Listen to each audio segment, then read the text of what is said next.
মাকে নিয়ে কি বলবো? মা, তোমার রক্ত আমার শরীরে। তুমি আমাকে এই পৃথিবীর মুখ দেখিয়েছো। আমাকে বড় করতে গিয়ে তোমরা কতই না কষ্ট করেছো।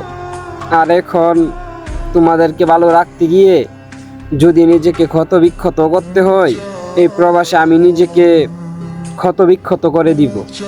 তারপরও তোমাদের কষ্ট আমার সহ্য হবে না মা।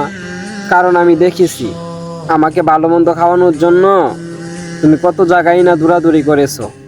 কেমনে বইলা যায় মা আমি?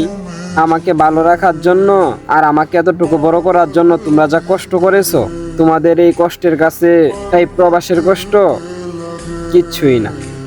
তবে মা, কষ্ট আমার একটাই, এখনো পর্যন্ত আমার নিজের মতো করে ভালো রাখতে পারতেছি না।